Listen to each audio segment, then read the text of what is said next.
All right, ladies and gentlemen, and welcome to the Whitfield analysis. This is the Trump debate special, and I am here with John Stevens and Leo Stratton, who are both avid, I wouldn't say avid Trump supporters, but we've all agreed to come here and discuss Donald Trump. I was hoping to get some more people in the anti-Trump crowd to participate in tonight's section of the debate. But that's not going to be happening. We will split this up into two parts, and hopefully some of the more anti-Trump people will come on tomorrow. But, gentlemen, I just wanted to ask you, and I wanted to ask you, Leo, more specifically, why do you support Donald Trump? Because I was initially surprised to see that you and Dan Sandini are supporting Donald J. Trump. Well, it's I'm supporting whoever is going to run against and defeat Hillary. I think Bernie's too far behind to really consider him. Maybe I'm wrong, but I can't see him beating Hillary. But initially I was not convinced about Trump, and I'm not completely convinced as it is now. But Right. We need a leader. We need somebody that can organize and get the right people around him, and that will speak positively and carry a big stick, so to speak. And I think we're to the point where we need that, because Obama has really just lost all of our respect. Nobody believes that anything will that we will carry through on any threats or anything else. And we're not the powerful country that we should be. Yeah, I'm kind of in the same place as you are. I mean, I'm not that big of a Trump fan myself, and I know that, John, you've stated before that you're more for Ted Cruz, and so I'm curious what you think of all this Trump stuff. Well, the reason I was for Ted Cruz is because he's more aligned with the constitutional conservative approach to things, of which I am. But the reality is I don't think he's going to get the nomination. And my whole approach on this gentleman is that I will support whoever gets that nomination, which is going to be Trump, in my opinion. And while the reason why I haven't been so avidly behind him is because of his crassness and his approach on the way he's carried himself. But on the other hand, like Leo, I see leadership qualities in him in terms of, he's a businessman, a successful one. When I was writing my own book, I referenced Time to Get Tough by Trump, and I was enamored with his approach and his expertise on, for example, our imbalance in trade with other countries. And I think he brings a lot to the table in terms of what can be done to help turn our economy around, bring jobs back. I also agree with him on the issue of the wall and immigration. It's not that I disagree with his ideas. I think he has very good ideas that obviously I can get behind. It's just it's been sometimes the way he approaches things, and of course all this ugliness going on right now in the media with that is involving both of their wives. I don't like that, but I guess it's just, I don't know. Maybe it's politics. The thing that scares me, because I'm in the exact same boat you are, that both of you are, it seems like we're on the same page, which means that this really isn't that much of a debate then. But the problem I have is the anti-Trump movement that has popped up in conservative groups. I actually think that they're more dangerous to the conservative movement than the rabid, pro-Trump people, because some of these people are saying that they're going to stay home and not vote. I've even heard some of them say that they would rather vote for Hillary Clinton Unbelievable. than Donald Trump. And there's a ton of them out there on Facebook, and some of them have agreed that they'll come on to this debate. I'm not sure whether they'll be doing it later tonight or tomorrow, but I just don't see the logic behind staying home and not voting. It seems idiotic to me, to be honest. Can I jump in here on this and make a comment? Sure. Leo, then feel free to chime in, come in after me, or whatever. But here's the thing. What's that? I said you got the floor. Oh, okay. Well, you know, guys, I've been voting since the 1970s for over 40 years. And this is a very unique election, to say the least. It really is. But here's the thing. I don't understand what you were talking about, Sam, and people's position on that, for example, at Never Trump or whatever, because that is the reason, primary reason why Mitt Romney lost in 2012. Did he run the best campaign or efficient? It was a lousy campaign.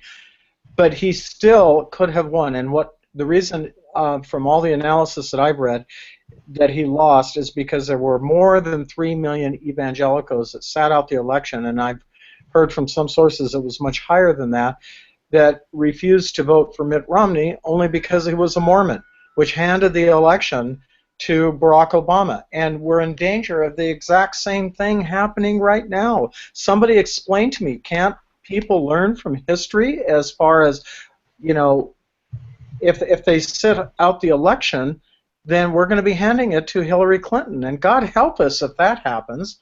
Leo, what do you want to chime in or add your perspective too? I mean, on this.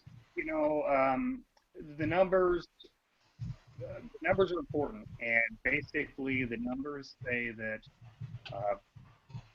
Cruz would have to have an astronomical amount of the remaining delegates. I believe it's 85+%. In order to get 1237 or whatever that's required for the nomination.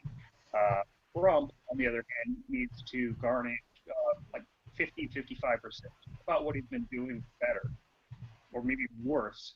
But something that needs to really be put out there to the Cruz supporters that say never Trump. If they both go, neither one of them get to the 12-7, and chances are Cruz will not get them. Then they go to a broker convention on that second vote, then they will not award it to Cruz or Trump. That's their intention, and we're playing right into that. And then they just, you know, they will put in whoever they feel will help them carry on with whatever they want to try and do, and that bothers me, especially after we voted them into the Senate and House, and they basically cowered down to Obama and did nothing we asked them to. I completely agree. I want to bring something else up that is also really particularly disturbing, which is the fact that so many of these, you know, conservatives, even some of the ones from National Review, who you would think would be smart, they've spent all this time, and they've even spent money on this Never Trump campaign.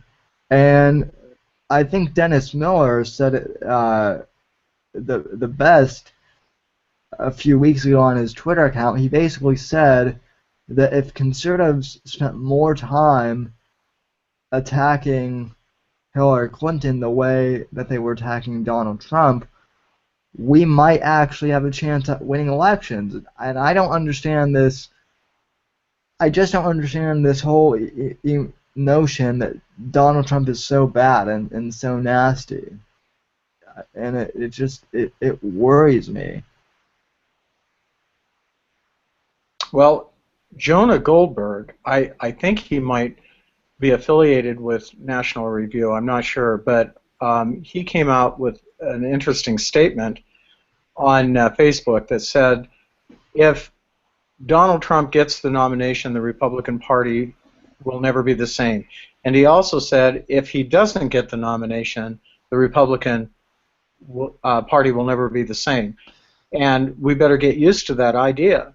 Right. But what's the point? I mean, okay, even if that's true, is the alternative to hand over the election to the Democrats? I mean, where do you gentlemen fall down on this? Do you think that if Trump gets the nomination that the establishment is still going to fight him to the degree that they are right now? Or do you think that we're going to coalesce together? What's your take on this? Do you have any instincts? I'm curious. Go ahead, Sam. I hope they'll coalesce behind one another, but at this point, I mean, hell, I mean, pardon my French, and you know, this is, I mean, I curse on my podcast regularly, so you know, feel free to jump in if you want, but I mean, yeah, pardon my French, but the Republicans better get their fucking act together, because this whole idea that the party is going to disintegrate either way, that's why people don't like the Republican Party. The Republican Party is a whole bunch of defeatist pussies who, quite honestly, I mean, that's all I've heard is, oh, well, we're going to lose the election anyway. And, you know, say what you will about Trump, but the reason why I think so many people are attracted to him is because he's the only one out there saying, I want to make America great again. You know, I want to do positive things. This country, you know, this country is still great. We have great people. And I think there are a lot of people attracted to that. I think Marco Rubio ran a similar campaign. But yet he's not in the race anymore, and so, you know, I just think the Republican Party is just really defeatist, and I don't understand why. I wrote about this in my book, you know, the sissification of America. And if there's one thing you got to give the Democrats kudos is the fact that they know how to run campaigns and elections. You know, they haven't always won, but I mean, they do circle the wagons. They'd probably circle the wagons if a Hitler-type person was running on their ticket. But they know how to play this game, and they know how to play it well. And I don't understand why we're not politically doing the same thing. Leo, what's your take on this? You know, I think that, again, it goes back to the elitists, and that what's occurring is people like McConnell and Boehner and stuff are more interested in their own stature and having things their own way, and they're willing to throw the election to make sure that they don't lose their own power within, and if that means getting yes men to them. And Trump nor Cruz, I will say about either, are yes men to them. Well, yeah. That's a horrible thing to think, but I don't. No, I think you're right. I think you're spot on with that. Yeah, and that's disgusting to me, because I'm proud to be conservative, but sometimes, you know, sometimes I wonder about having affiliation with Republicans because of things like this. You know. Well, this is why, in my opinion, too, Trump has soared to the extent that he has. Because when you got 25 to 30 to 35,000 people at his rallies, you know, the American people are fed up, and they're fed up with the status quo and the establishment. We swept the House in 2010, and then we got the Senate shortly after, and these people run on the Republican ticket saying that they're going to do this, they're going to impeach the president, or they're going to put a financial brake on the funding of Obamacare, and then when they get elected or whatever, they don't do it. And you take that and add that to what has happened in the past 8 years with Barack Obama. It's like the people are saying, what have we got to lose to get behind somebody that is out there that seems to be more in touch with the feelings and the needs of your average American, be they a Republican or Democrat. You know what I'm saying? It's like it's we clamor for righting our ship and steering it back on the right course, and I think Trump can, if he holds true to his campaign promises, or at least most of them, I think he has the ability to do that. I really do. I I would have to agree with that. I mean, now here's what's also curious to me though too. And Leo, I wanted to get your take on this too, and I know that our mutual friend Dan Sandini had some interesting things to say about this. But it's not just the establishment that is against Trump. There are a lot of outsiders that have said never Trump too. Specifically, people like Ben Shapiro have said that he's never going to vote for Trump. Now, I understand the whole thing with Michelle Fields, and I understand that that was personal for him. So I'll let that slide. But what I don't understand is when groups like the Tea Party are saying, well, we can't support Donald Trump. In some ways, I think the Tea Party, some of these quote-unquote outside the establishment groups are just as bad as the establishment. Because I agree. Because the argument that I'm hearing from the establishment is that, Trump's too conservative, and then from what I'm hearing from some of these conservative groups, they're saying, well, Trump's too liberal. He donated, money to Hillary, 20 years ago, and it's like I just feel like we can't win, no matter which side we go to, and I'm just kind of at a loss, right now. So Leah, what's your take on, kind of the outsider? Without going too far into the weeds of what could and couldn't be, I think there's a lot to what you're saying about that, but I don't want to toss out anything that I'm not certain of, because that's a really big accusation, and it involves even a larger cabal of sorts. So I will come back to the establishment, because they're front and center, and they don't seem to have any illusions about pontificating on what their intentions are. And I think that they're really trying to get both candidates out, because they felt like their people, as per Jeb Bush, as per Rubio, anybody that's part of their allegiance, that's who they just expected that the people would elect. And now that it's beyond that, and people are not doing what they had anticipated and put so much money into an effort. They're just taking any means possible, and that could be the suicide of the Republican Party. I tell you, that's the thing that I think that the Cruz supporters have to wake up to. Is, like I said before, if neither candidate gets to the 12 whatever, neither one of them is going to be going in the general election. It's going to be taken out of the people's hands, and that's going to be archaic, to say the least.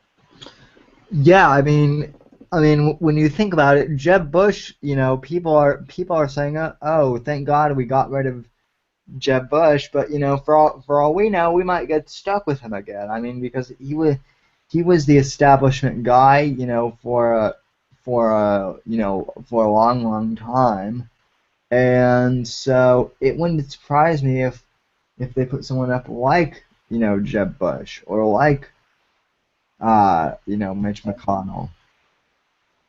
Well, I think there would be I think Trump may have possibly exaggerated by saying riots would occur, but I do know that there would be a rebellion of some sort if the American people who are going through this long process of debate and primaries are disenfranchised. by having the establishment put in some kind of ridiculous candidate that they want. It would just prove beyond a shadow of doubt, fellas, that, you know, the fix is in, and our voice doesn't count for anything. And that would be a foolish thing to do. Talk about destroying the Republican Party. I can't think of something that would be more effective. I also wanted to comment, though, too, because you were talking about some outside groups, Sam, and what people don't realize, they think that, you know, these protesters, which are really illegal rioters inciting riot at the Trump rallies with violence and blocking free speech and the right to peacefully assemble to listen to Trump. Here's what concerns me is that MoveOn.org, George Soros, Black Lives Matter and whatnot, they've all been behind this, and a lot of these people are paid. And if they think that they're there just for altruistic reasons, that they're protesting Trump because of what he has said or not said at some of his rallies, they've got another thing coming, because regardless of whether it's Trump or it's Cruz or somebody that the establishment could possibly put in at a brokered convention, the same thing will happen. Right. And these groups will do the exact same thing, if not worse. If they think that's going to go away if somebody other than Trump gets a nomination, boy, are they ever naive. Right. Well, and I mean, I tend to like Ben Shapiro, but he did say something that I disagreed with, which is that, you know, a lot of these supporters, you know, a lot of these protesters from Black Lives Matter showed up because of Trump, and I think they would have showed up anyway. You know, they would have showed up anyway to that, you know, to whoever's rally it was. Like, if it was Ted Cruz, they would have shown up to a Ted Cruz rally just because they're organized like that. Yeah. And Leo, I mean, they're the same people that were at the Occupy events, the same people that were at the Black Lives Matters. They're basically they're anarchists for hire, and they are paid. I mean, they put ads in Craigslist and everything else and hire these people. That's what they do. That's their, you know. Yeah, Leo, so I actually wanted to ask you about that, because you and I have talked, but for the listeners, you've actually had some experience with, you know, some of these anarchist groups, you know, going back to, you know, 2011, 2012 when Occupy had shown up. So, kind of, if you might give me an explanation of how some of these groups get organized and, you know, how they work. Okay, well, they organize themselves through social media. They may have, say, a Facebook page that's, you know, Black Lives Matter Portland, or, you know, all kinds of other names. They put the events up, and then these people, it's like at the bar. I mean, they all show up. And I know that they're a lot of the same people, because myself and Dan actually call some of them by their names, because, you know, there's so-and-so, he was at that deal. I mean, it's the same exact people. And they're disaffected, they're unhappy, and they want an excuse to go out and be angry, and they're coddled by the police and coddled by never getting into trouble regardless of what they do. So it's like a big party to them, and they feel like they belong. You know, these are usually outcasts that are unsuccessful or unhappy or whatever else, and this is where they are accepted and welcomed for their behavior and rewarded for it. Yeah. I see them all the time. We as citizen journalists in this area have to be cautious, because we've been assaulted by these people, and you really have to. You see this person, you have to be aware of where they are all the time, because, you know, they're going to come over and sucker punch you the minute that they think nobody's looking, because they enjoy that. Are a lot of these protesters, or a lot of these activists, are they are they black? Are they Hispanic? Or because I've actually read that like a lot of these social justice warriors are basically white kids in They're there. spoiled kids. Yeah. And Um, it's just like, you remember when rap music had the whole, these guys were getting East Coast, West Coast thing and shooting and killing each other and everything else. It was usually the white kids that were the big consumers of it and trying to speak like and everything. It's the same thing right. here.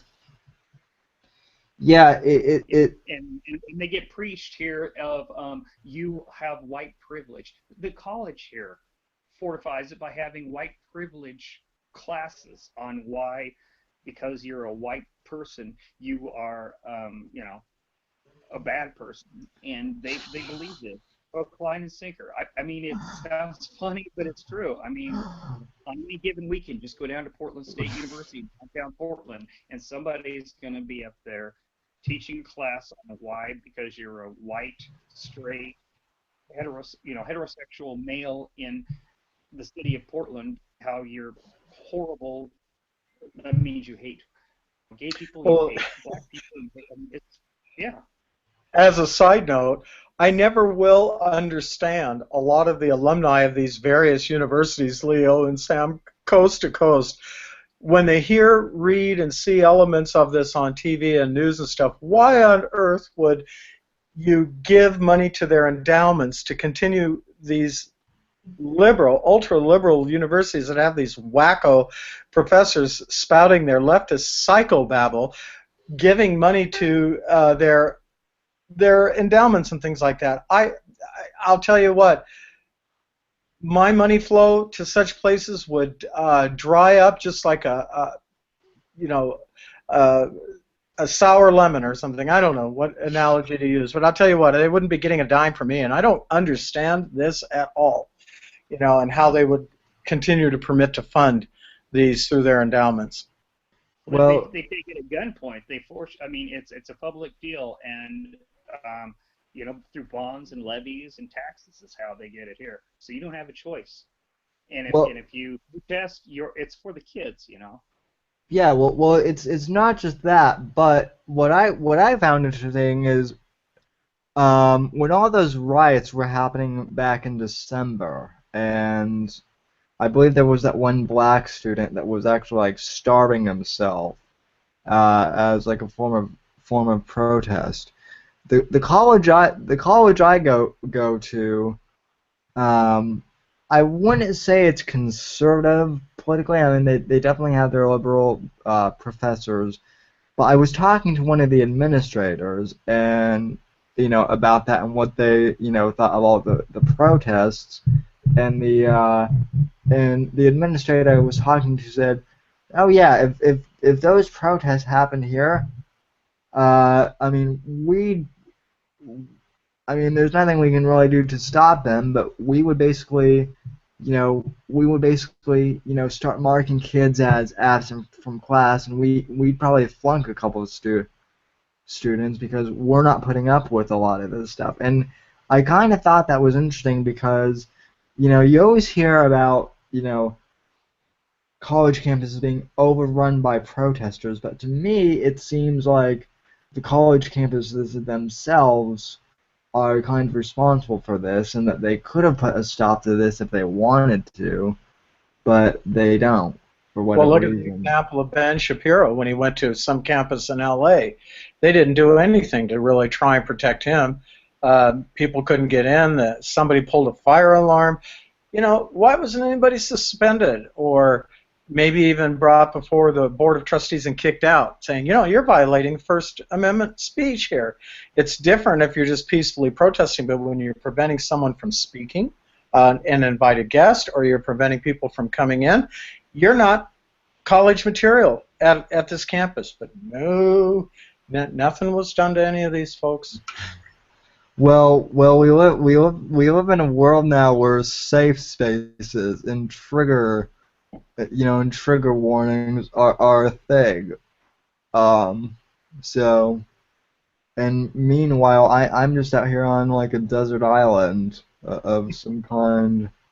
Will the rest of my generation, continues to go on this downward spiral. And the worst part of it is I don't even think it's the millennial generation's fault. I think it's the fault of the baby boomers who have more or less indoctrinated us into all this crap for the last 45, 50 years. And the parents, yeah, exactly.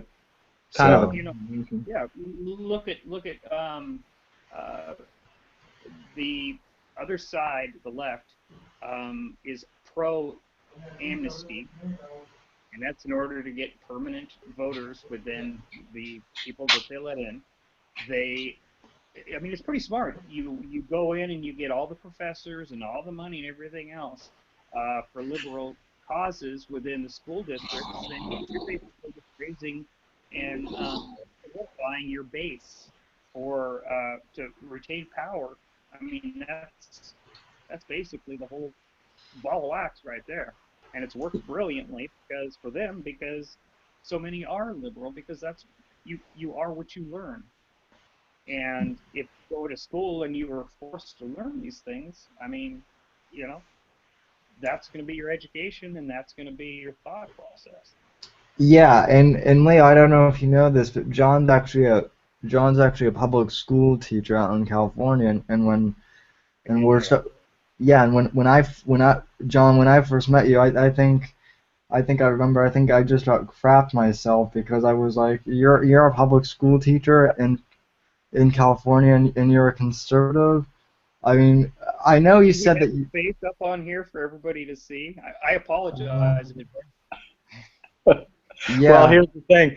I've been blessed to work in a particular town and a school district that is, for the most part, very conservative. Sure, we have liberals, obviously, but I was at a union meeting some while ago, and the union president said one of the reasons why there's never been a strike by the teachers in our own school district is, how can you have a strike when 51% of the teachers are registered Republicans? And I hadn't really thought about that.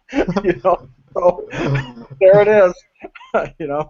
Yeah, we have good classroom discipline, and we're battling everything that everybody else has to. But thank God I worked here, because if I were in some loony district that was everybody was ultra liberal, I wouldn't have made it, because I stick my foot in my mouth too much, and I just wouldn't have made it. Right. I could never picture you, successfully achieving tenure at UCLA or. No, they tar and feather me. Right. So.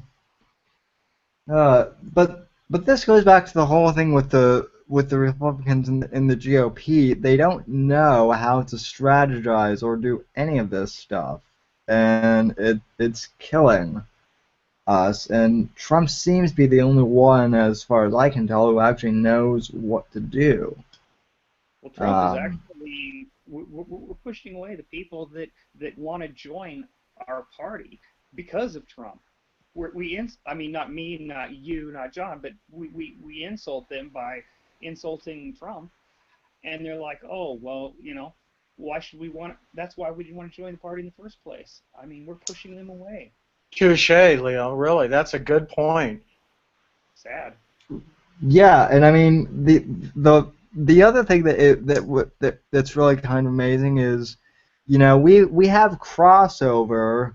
Democrats crossing over, because they're old JFK Democrats, but they never went far left, and they like Trump just because he's a plain speaker. And yet some of these, this is my problem with the Tea Party, is they don't want the Democrats, crossing over, because they're not conservative enough. And at this point, I'm kind of like, well, how are we supposed to expand the party if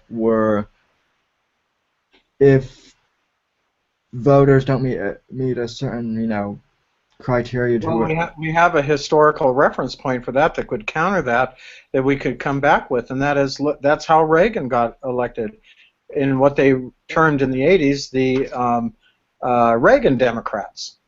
Same thing, and that's one of the reasons why he was elected, because he appealed to the working man, the average guy, and what's going on, and Trump is doing the very same thing. And so we do have something to draw on that we could point out. Hey, this worked. Why go against the grain? Look back to Reagan. Yeah, I mean, the bully pulpit. I mean, you can talk to your blue in the face, to the African American contingent, saying, "Hey, if you look at history, Abraham Lincoln was a Republican, and he stuck his neck out." And your Dennis Sure did. And Ku Klux Klan's people have been Democrats. You have to really look at that and understand that we're not the party that is disinclusive to you. But the bully pulpit, the people who speak louder and say that they speak for that group are able to get their point across to the general public. And that's a bad thing. Yeah, I agree. By insulting Trump supporters. Well, and I agree, and that's the other thing is people have been freaking out because I guess David Duke, the leader of the KKK, and endorsed Trump. People were freaking out about it, but I was kind of like, at that point Rubio was still in the race, so I was still on Team Marco, but I said, now wait a minute, this seems a little bit suspicious that the KKK would suddenly be endorsing Trump. I honestly think that David Duke maybe did that just to smear Trump and maybe make him look bad. I mean, I don't know. I'm just speculating, but it's a tail wagging the dog. But to me, and there were a bunch of conservatives saying, "Oh my God, he got endorsed by by the KKK," and it was kind of like, now hold on, where aren't you guys over at National Review supposed to, fact check this? And, Trump disavowed, David Duke's. Well, there's another comeback to that too, Sam, and that is, what about the late Senator Byrd from West Virginia?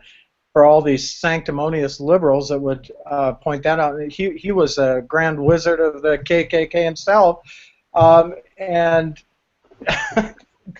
the Democratic Party started the KKK, I might add, during Reconstruction. So, but then again, people who are educated and know their American history and some of these things, that's why they don't point this out. Right. I mean, it's just it's just a mess. It seems like the three of us are, united in the sense that we'll stand behind whoever the candidate is, and I'm refreshed. It's really refreshing to know that I'm not the only one out there who has that mindset. I feel the same way too. I get discouraged, but then somebody like you and some mainstream people as well will come along and say, "Hey, but we will support who our party nominates because of Hillary or Bernie." Yeah. And that, we're not the only ones. Yeah. We just have to convince these never Trump people. I mean, that hashtag is just, it's so damaging. Never Trump hashtag. Yeah. Yeah, I agree. It's not, all it's doing is tearing apart the Republican Party. The Democrats have to be laughing at us right now. Yeah, this has to be a field day to them. I mean, let's face it, Bernie's still in the race for appearance's sake. I mean, Hillary pretty much has the election, bagged and tagged, and and there are a couple of conservatives who are trying to say, well, Bernie could run third party, he could even run fourth party, maybe, and I'm like, well, that's a previous people that did that.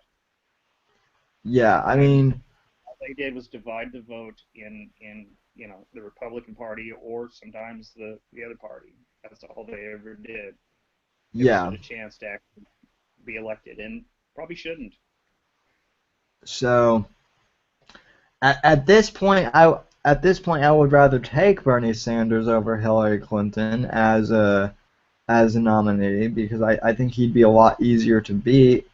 And and this whole notion that this is kind of the final point that I wanted to get onto is I've heard a lot of people have been, messaging me today and say, well, even if Trump is the nominee, he won't win against Hillary Clinton. So, how did they know that? That's what I'd like to know. Where's their evidence? How? Just some recent polls? He hasn't. We haven't even begun to really debate the Democrats, or Hillary or anything. I'd like to know how they know that.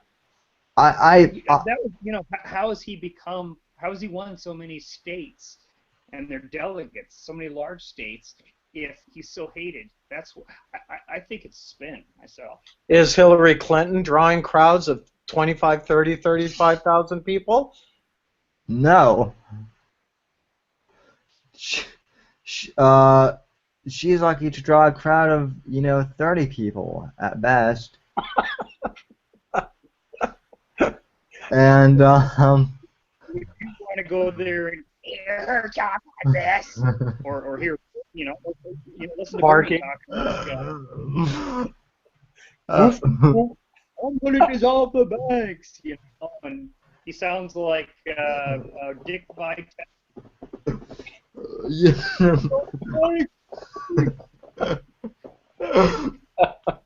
Well. God. Yeah, I know. Well. No. Yeah, well, and that's the other depressing thing is, Bernie Sanders and Hillary Clinton are both like the worst.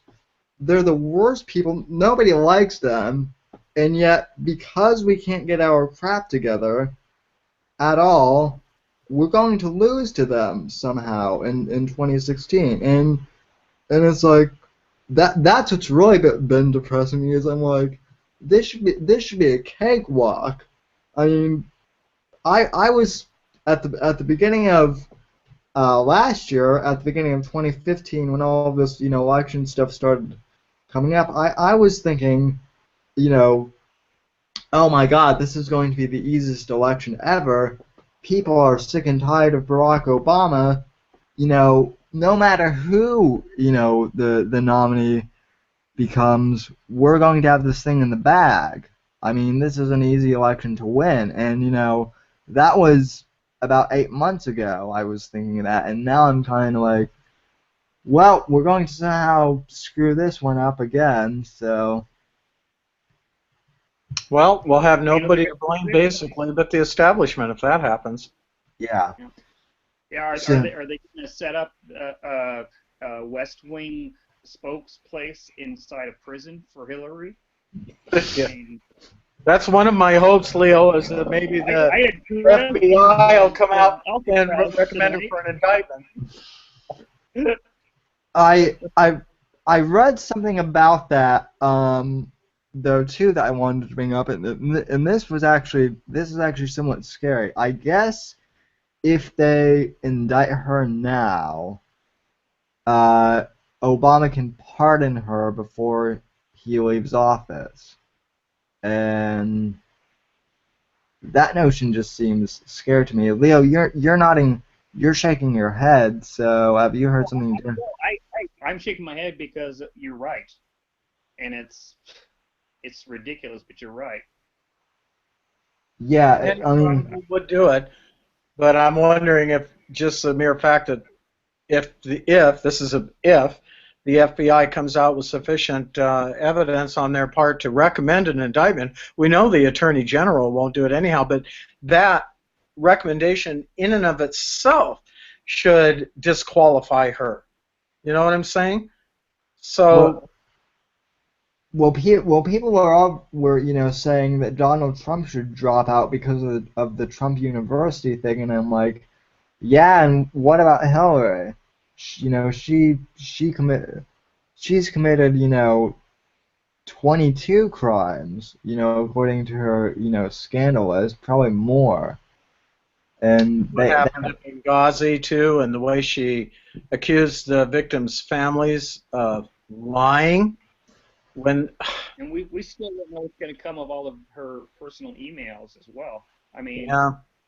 We don't know if she didn't take money for that. I mean, there's there's so many things that could there's lives endangered because of what she had on that personal server. Yeah, well, and it's not even that, you know. I mean, you think back to the '90s with you know, Whitewater and you know, any of that stuff. I mean, she intimidated, you know, Bill Clinton's mistresses into, you know, staying silent. Um, I mean, that's pretty well documented by now. Any of that stuff, you know, even going into her past is indictable. So, you know, and the fact that she's stayed in politics for as long as she has, you know, it's disgusting, but it's simultaneously amazing too, somewhat. So, um, I guess it's proof you can polish a turd. yeah, yeah, I guess you can. But anyway, you guys, I want to thank you for coming on. I think we've just about beat this horse to death. If you have any other, do you guys have any other points you want to bring up? Anything else you'd like to mention? Well, my message is we've got to come together as a party and as a people. We need to quit all of this catfighting between us and coalesce and come together and support whoever our nominee is. And otherwise, we're not going to take the White House in 2016. Yeah, what I would like to say is what I've said on Facebook several times is there is no man running for office or otherwise that I'm gonna throw my friends and family overboard for. And people need to remember this before they start doing all of this, because you know they're just men. They're not deities. They're not, you know. Yeah. We're playing into the Democrat Party's hands and making it really easy for them again. Yeah, and I mean, not only that, but this whole notion that, you know, the one comment I've been getting a lot of it, before your friend Dan dropped off Facebook, I saw some of these, you know, same comments on his wall. You know, some of these conservatives saying that, you know, you're violating, you know, your principle if you support Trump. I just, I don't see how that's been a thing. I mean, I was always taught that, you know, your values, you know, come from your friends and your family, you know, and like and all that. I didn't realize that just because I support Donald Trump, I'm now a horrible person. Yeah, I But know. Really? Well, you know, yeah, I honestly do believe that a lot of people, you know, a lot of people are probably that are Trump supporters. They may even dislike Cruz now because of the extremes that his supporters have gone to trash them. And yeah, I mean, what good does that do anybody to refuse to vote or anything else because of your personal feelings about, you know, being insulted or something? It's not about that. It's about not having Hillary or Bernie in office and trying to right the ship that Obama steered so far off course. yeah. I mean, that's ultimately what it comes down to. I mean, now, I mean, granted, you know, I can't say that, you know, I'm thrilled with the fact that Donald Trump, you know, said that Megyn Kelly was, you know, bleeding from her Yeah. hoo-ha, you know, or anywhere else. And it's like all all the anti-Trump people have, you know, they've repeatedly said, oh well, you know, Donald Trump has insulted everyone, you know, and he's so vulgar and he's so violent, and it's like, yeah, I understand where you're coming from, but how does that make what Rubio said about, you know, Donald Trump being a con man, you know, or you know, Ted Cruz, you know, calling Donald Trump spineless? How is that any better? You know, two wrongs don't make a right. Yeah. necessarily. And we're not So, electing saints. I've been trying to communicate that too. Yeah, you know, we're not electing saints. We're trying to elect somebody that is going to do the job that is necessary to get to right our ship. That's just all there is to it. oh, speaking of, this is one topic I almost forgot to ask. But speaking of saints, I've noticed this deification kind of Ronald Reagan, and one of the big talking points that I hear from anti-Trump people is, well, Donald Trump is no Ronald Reagan, and you know we need a strong Reagan conservative, and that's one thing that Ted Cruz says a lot, that I'm a strong Reagan conservative, and no offense to the Reagan conservatives, but it's 2016. There are two generations now, that can vote. There will be a third, coming up here in the next, 10 to 15 years. They don't have any idea who. No one in my generation lived through the Reagan era, and even those people who were born in the 80s, they were born in the 80s, so they were infants when Reagan was president. So this whole idea of Reagan conservatism, I appreciate it, but when Ted Cruz goes up in there and says I'm a Reagan conservative, there seems to be this whole contingent of and Yes. Yeah. I'm in this group too of where it's kind of like, well, you know all right, I appreciate that, but Reagan to me, is a guy in a textbook.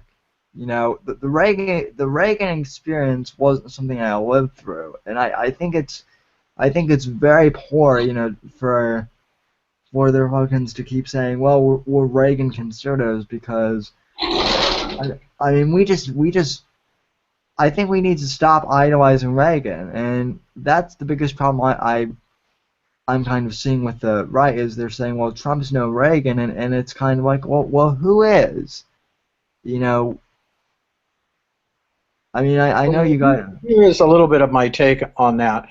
If people are going to reference it, because I have that same reference for Ronald Reagan, there are a couple of things, Leo, and you're older too, and you can shed some light on this, but our country is different now than it was in the 1980s. The country as a whole was much more conservative at the time that he was president, and we've come to a different place. And if you're going to reference him, that's fine. But then what you've got to do is you need to start educating people, the younger generations. All right, here is what he did. Let me take a moment and what was successful, economically and internationally and different things like that. Rather than just simply bringing his name up in a vacuum, because you're right, for a lot of people, he's just a textbook figure at this point. It would help if they would kind of share just a few insights about the man and what he accomplished and how he brought this together. That's how you can do it, in my opinion. What do you think, Leo? What's your take on this? Sam, I was about your age when Reagan was in the middle of his two successful terms. And I lived through, but was a young person, and my parents really were the ones that lived through the Jimmy Carter and the horrible stuff that he did to the country. Right. And but I'll be honest with you, I was, like I said, early teens to early adulthood, basically, for the Reagan years. And I can remember, I kind of made fun of and I mean, he wasn't the perfect guy then. I didn't understand that. I see Right. it now. But that's history, and I think I agree with John that you have to do that. But find somebody else that's maybe a little bit closer to that now, and use them. as an example. And, Right. and really, you could use Trump as an example against Trump because he's somebody that's, you know, he's TV generation. He's, you know, everybody knows who he is and everything else, and he's had a lot of successes and overcome a lot of things as well. And you know, use people like him. Use whoever you want, but you know, I see where you're coming from, and that's part of why we're alienating the youth vote, and it's that's where the Democrats just kill us. Yeah.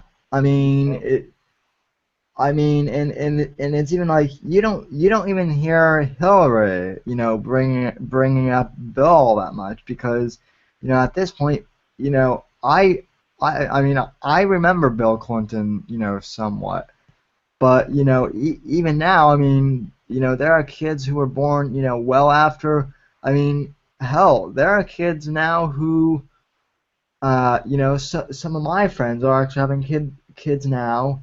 There are kids who are being born, well after the George Bush presidency, and so, you know, 10, 15 years down the road, I'm not going to be bringing up Bush, all that much, just because I mean, I'm sure I will, as a reference point, but I just don't think it's. I guess my point is I don't think it's productive, to deify, Reagan the way we have, and I think that's one thing that is, killing conservatism. So, well, but there's plenty of examples out there that that can be pointed to as you mentioned Dennis Miller. Here's a guy that went from Saturday Night Live, and a lot of his friends on Saturday Night Live are also conservative as well, be it Adam Sandler, be it Steven Crowder. Steven Crowder's powerful. yeah, yeah, yeah, and that's the people. And I know you know this, Sam Breitbart. He's passed, but I mean, if you want to throw out somebody out there that's a rebel and has done so much for us and everything else, him, yeah, James O'Keefe.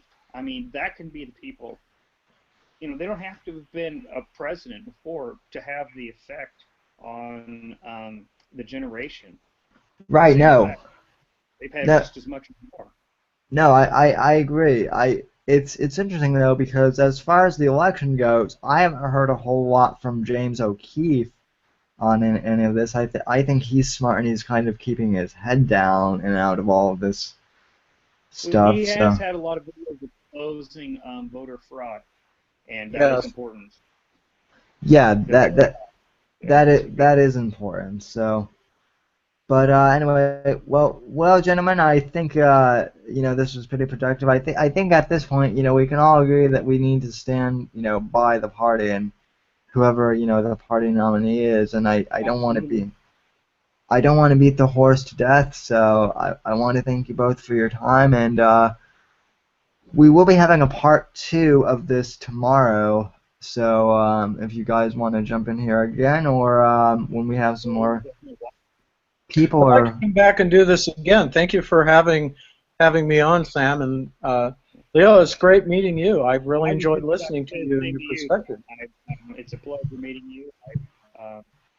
It's when I heard the teacher in California, it just wow, blew my mind, and I'm happy to know that there are real human beings out there. Oh yeah, we're there. We're alive and kicking. Just like people say about, oh my God, there's Republicans in the Portland area. Yes, we're far and yeah, few between. But we're here. yeah, and just like me, oh my God, there are conservative millennials. Yes, Yeah. we're out here. We're not getting reality show deals like Justin Bieber is or anything like that. But yeah, yes, we're out here. Not every millennial is a self-centered, Well, I think what's asshole. a great juxtaposition is your photo. You have the flag behind you, but then up above the flag you have Yoda sitting up there, and I think that's a great background for exactly what I we're didn't talking even see that until. about. Well, I've been glancing up at Yoda all this time, wondering, what his thoughts were. Yeah, yeah. Millennial is he. I, I actually, when I put that up there, I did not plan it that way. I just stuck it. I just stuck them up there because I was unpacking stuff when I first moved here, and we were trying to get crap, unpacked, and he's just kind of stayed there. But yeah, now that you mention it, it works. And Leo, I think I remember you came on my show before, and I think you talked to my good friend Matt. Matt is the king of all is the king of all Star Wars references. So it'll be interesting to see if he notices. I'm sure he'll probably post something on your so. Something where he mixes the words. Yeah, keep those props coming, Sam. Yeah, so I've been told my American flag looks backwards by some people, but I don't know. It looks, when I look at it, it looks straight to me. So it is. Well, is that piglet up there next to the stars portion in the cabinet from Winnie the Pooh? Did I just bust you or what? Actually that is what it is, and that's a long story. Piglet there. It's much more obvious to see the Yoda. I had no idea that my camera quality was this good. So, well, Sam, I don't dare bring one of my props from my generation because it's an Irish limerick, and I can't bring that. Yeah. Well, and all the from Nantucket, maybe. Yeah, it was a man from Nantucket. Yeah. And there's a whole bunch of stuff that you're not seeing, like my cigar humidor or anything. I have it in my desk drawer here. So, but hey, next time we do this, I can be out on my back porch and I'll light up, and we could really cause a row. Yeah. I'm still trying to figure out how to get Wi-Fi on my back porch so I can do this and smoke at the same time, because if I smoke in here, I'll just set off the smoke alarm. So. Yeah, Yoda will probably fall off the top. Inundated with all that cigar. Exactly. So. And in State Island, then he'd be falling off because of the so be wiping it to him, but exactly. Well, and I actually just noticed this. If Yoda falls, the flag falls too, because I think I think at this point I think from what I remember I used Yoda as a paperweight to kind of hold the flag up, and I bet that's what George Lucas had in mind when he put him in the movie. I don't think so. No, I